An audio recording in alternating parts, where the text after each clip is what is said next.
And hello, everybody. Welcome to Ask the Expert. I love this show, as I always tell you, because these guests come from the Authors and Speakers Visibility Playground. And I have such a phenomenal guest for you today. You just won't believe it.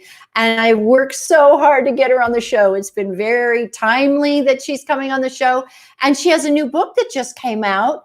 And we're going to share with you about that. And she's doing a lot of wonderful things with the schools and really trying to make a shift in how people see each other. And I think that's so important today, because if we don't give ourselves time to connect with others and really see who they are and come from the heart so that we can connect with them, then we miss life completely, because life is all about those that we communicate with, the ones connected to, and the ones that we want to support. And they support us too. So today we're going to be talking about that in a way that you would never expect. And that's why I'm so excited about our guest today. So I'll be right back with you.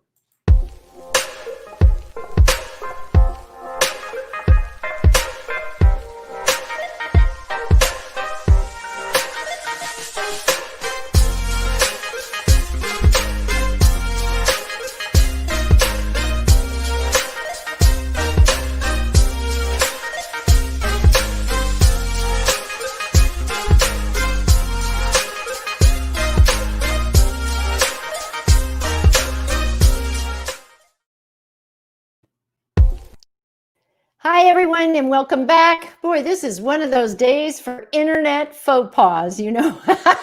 Maybe it has to do with all the fires in California. I just don't know. It's kind of crazy. Anyway, I want to talk to you about my guest today because I'm very excited about having her on, and she has such a beautiful message. And she is an author, as I told you, a speaker, an educational consultant, and anti-racism advocate. And her new book is How Do You See Us? I love that title. That's such a beautiful title. And the cover's phenomenal also. I know she's going to show it to us. And she's an Amazon best-selling new release. And it's all about the details of the family and how frightened they've been over the encounters with police and the racism they often experience. And using their stories, Amy unpacked a long reach of racism in America. And she's explored how and why tensions continue to escalate. And she addresses audiences ranging from local schools to the FBI National Academy, to guiding conversations about race and social justice. And Amy earned both her BA and MA from UC Berkeley. And she lives with her husband, Hardy, who is a former NFL player and coach in Oakland, California. So let's welcome Amy to the show. Hi, Amy. I'm so glad you're here with us. What a pleasure. I'm very happy to be here. Thank you so much. Oh, absolutely. And I love your topic. You know that. Yeah. And I'd love it if you would talk about your book. Tell us about why you chose the title that you chose. Okay, sure.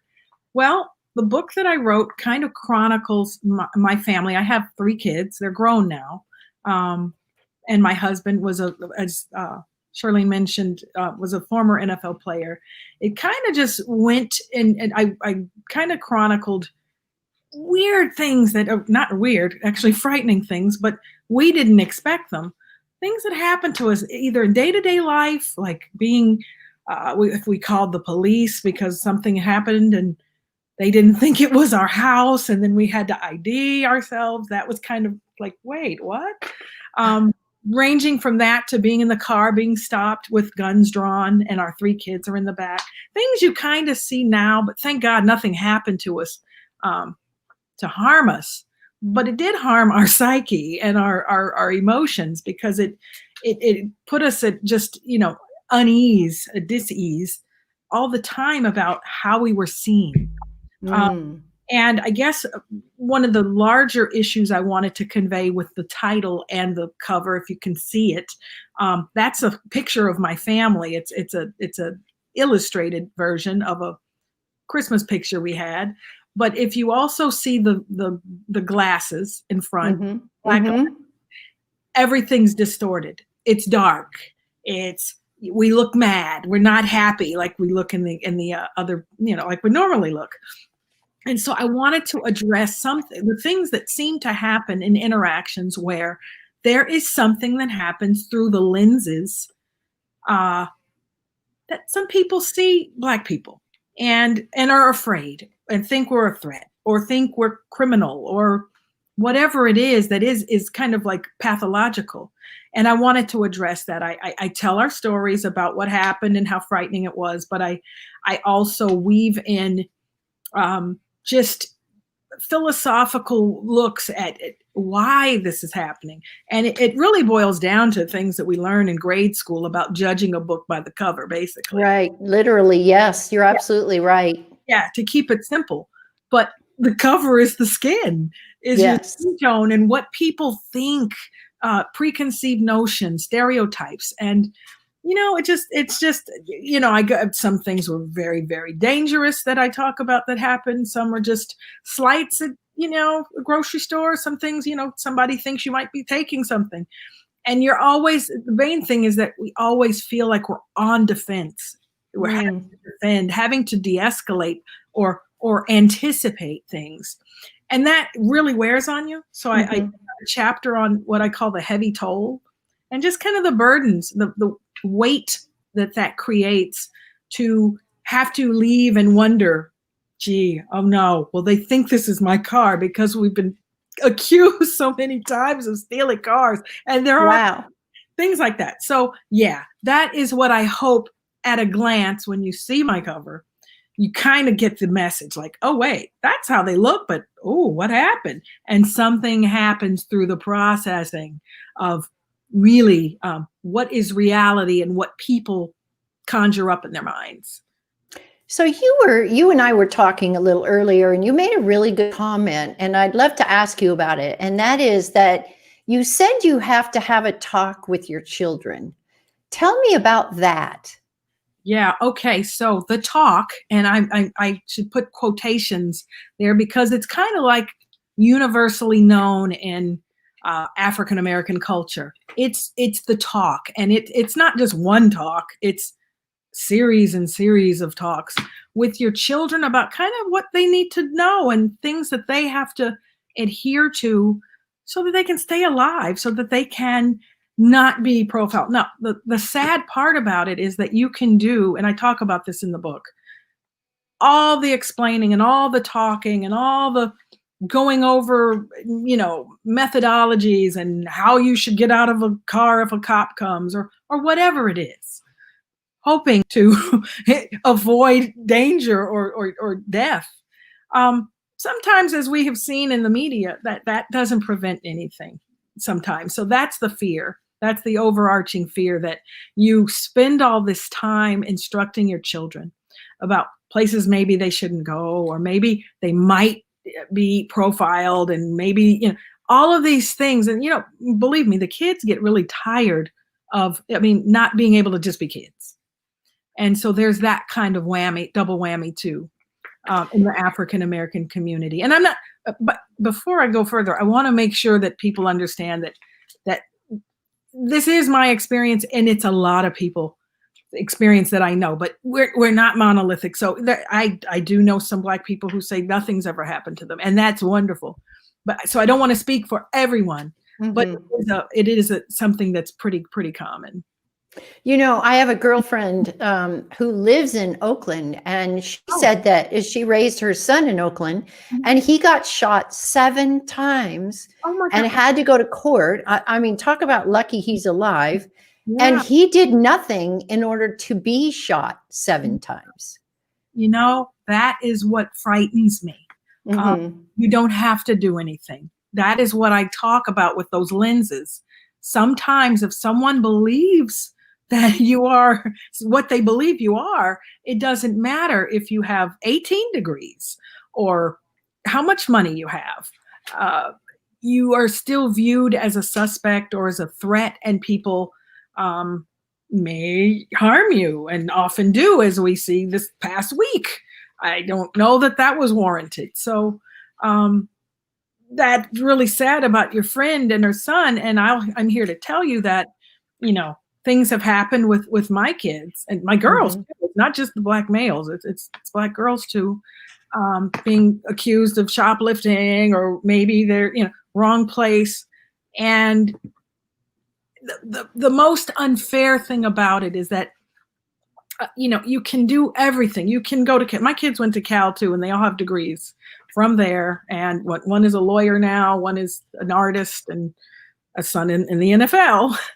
But that doesn't prevent this behavior from happening. It doesn't. Well, that's what I was going to ask you. Yeah. You're pretty high profile. Yeah. Your husband being a coach and all that. And so that doesn't prevent anything. That doesn't make it any different. It sometimes can, if people know who you are and they understand your place in the space, so to speak. Mm-hmm. I've been in places where we've lived when my husband was a player, and we've lived in very affluent neighborhoods, and at first glance they're like, wait a minute, people did not expect Black people to be in the space, and then realized, oh, that's Harding. Oh yeah, okay, which doesn't make it any better. But what I'm saying is that there are times when that notoriety or that profile can make it acceptable, so to speak, that you're where you are or having what you have.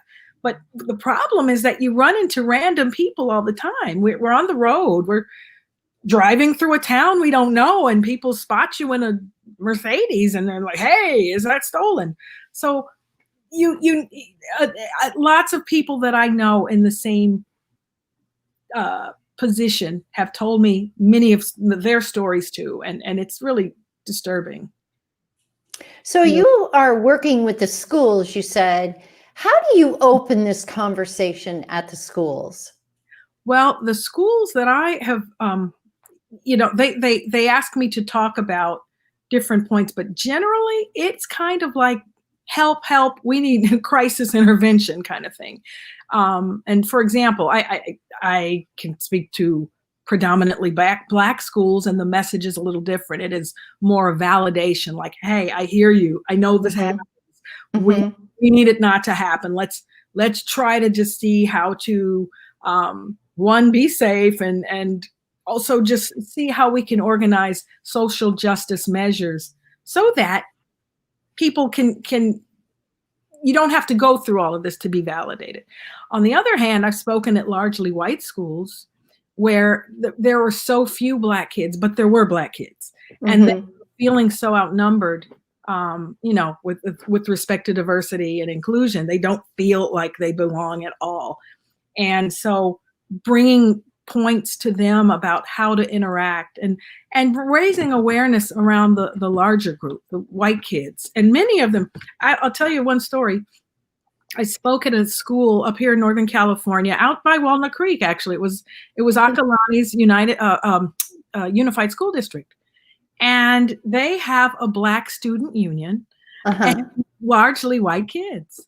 And they had, maybe like, I think I saw about 7 Black kids in that school, in that setting.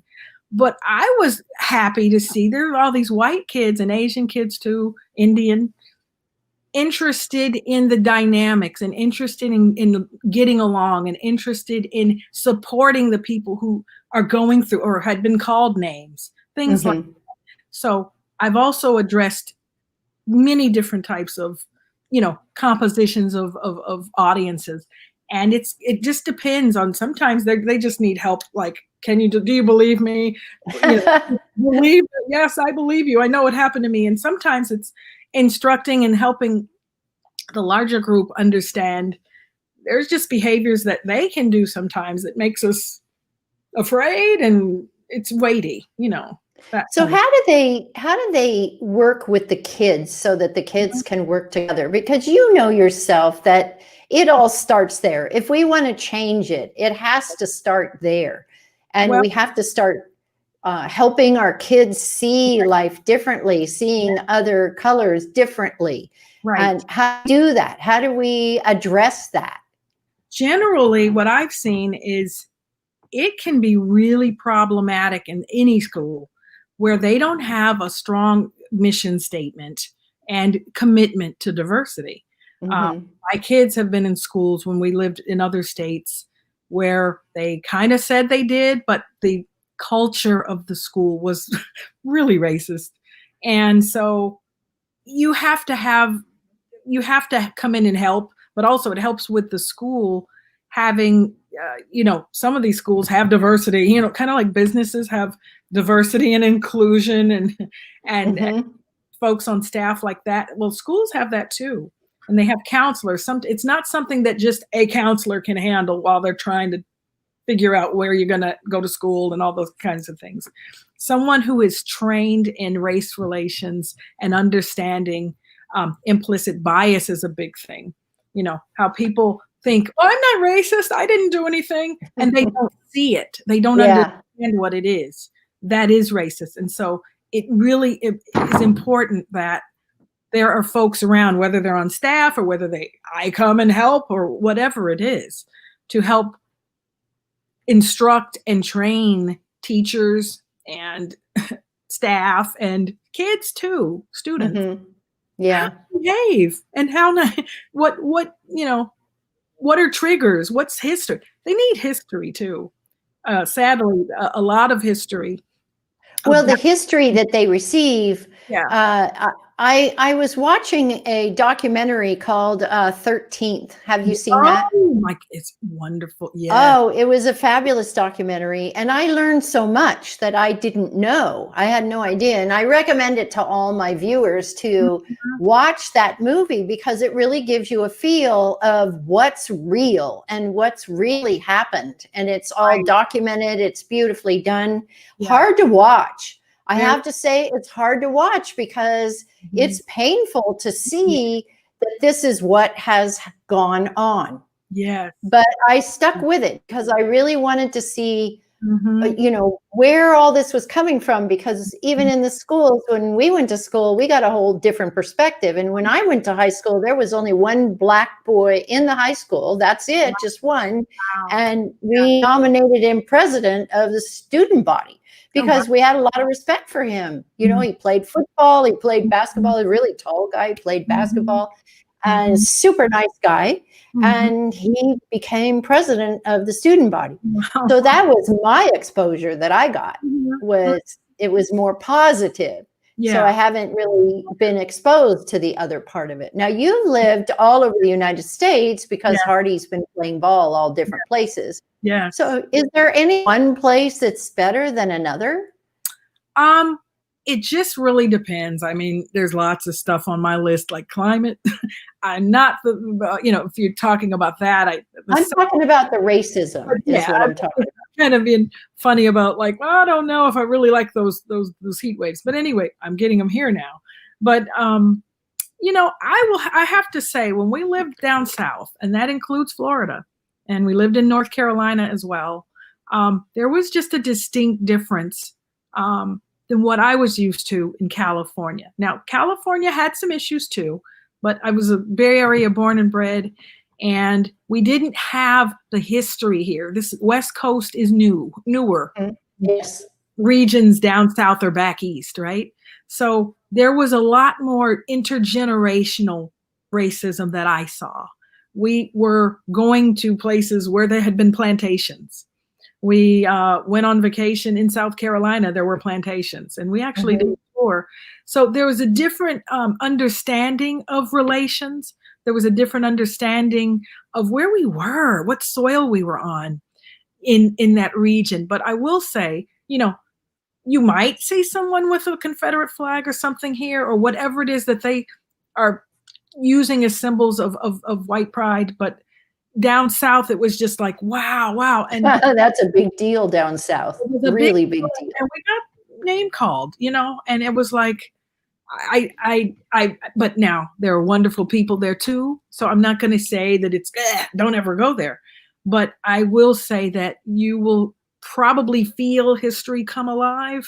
Yes. In some I like that. yeah, That's a good phrase. yeah. Feel history come alive. Feel it come alive a little bit more in the areas where there had been slaves, there had been slave owners, and a lot Yeah. of people who have wealth down there. Some of them got it from slaves. So you Yep. just have different ways of interacting down there too. It's just the different feeling. It You really know, is. I lived in Louisiana for a few years in Baton Rouge, Oh, really? and yeah, and I was All shocked. down there. I mean, lots of my people are down there. And that was a number of years ago. That was maybe 15 years ago, and I was really shocked because there was like an invisible line down. They had a party. They called it, like crawfish party, that kind of thing. And they had this invisible line, and the blacks were on one side and the whites were on other. And the blacks didn't. I mean, down there, you weren't supposed to even look a black man in the eye if you were white. Yeah. Yeah. And I just, what I told you, I don't pay any attention to any of that. So I was crossing the line, literally crossing the line, because I had made friends with them too. Yes. And I didn't see any purpose in it, but it was highly, highly frowned on. And I'd never seen anything like that. And it wasn't like there was a line there. It was an imaginary line that you weren't supposed to cross over. And they wouldn't have dreamed of it. No. The black people would not have dreamed of walking over that line. Oh, you could lose your life. And my mom was from Louisiana, and I have a lot of relatives down there still, but that's what happened to a lot of black families when there was the Great Migration in the 30s and 40s and 50s. My mom headed west because she knew people who, she was down there when Emmett Till, that whole thing happened. Yeah. My family, a lot of them headed west and moved to Oakland, and some moved to Los Angeles for better life. I mean, not just jobs, but like to live, to not have to experience daily that line that you speak of, and wondering like, oh no, and sundown, by the way, they had sundown towns where if you were out past that's right. Sundown, you could be killed, you could be whatever. And so that kind of informed me, my mom having been from there, and my dad, of just what kinds of things that are just horrible. Would you say, Amy, that things are getting better? Do you think we're becoming more aware and more awakened toward this? The problem is, I thought we were on a trajectory, honestly, when I was in college in the 80s. Like this, I really did. I was like, okay, this is much better than what my mom said, and we're doing this and we're doing this. And it was just like, now I feel like there was an arc. And I think people are aware, but there's like a sensibility that something happened that I think we're doing everything to make aware. But it's about the heart, and do they care? And I don't know. And there's something going on beyond race. That's greed and selfishness and all these kinds of other adjectives I could add that make it, I think that there is enlightenment, and I think there's way more ways to educate. We've got like web TV and social media. Yeah. But people then don't necessarily act on it and do the right thing. That's what I'm puzzled about. I think there is definitely way more information now, but it's up to people to take that information, process it, and then do better. That's what know what, it's almost like this is the big act. And how are you gonna, what are you gonna do for this final act? Yeah. And as I said to you earlier, in the metaphysical world, we believe that Mother Earth is purging right now. Yeah. And hopefully we're going to have more of an awakening so that we can all work together and be in each other's company without all of this kind of thing going on, so that there isn't this fear that's that causes families to feel uncomfortable. It's really sad. And I love, love, love that you've written your book. I think How You See Us, that's such a perfect name for the book. And I'm excited. Congratulations on being a best-selling author. Is that exciting or what?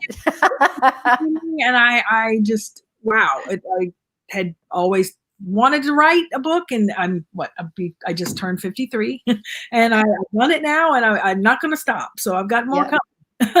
Good for you. Yeah. So if somebody wants you to come and speak, would you talk about what that process might be for how they can get you to come and talk to their school or maybe their organization? Because I think you'd be a fabulous person to have speak for them.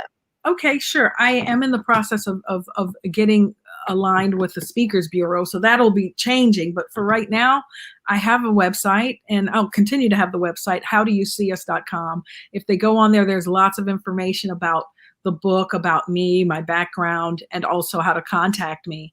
And then I have a calendar and for bookings, and just I could probably interact via email through the website about what they're, I like to find out what is it, almost like a doctor's asking you. So tell me what the symptom, what's going on with you.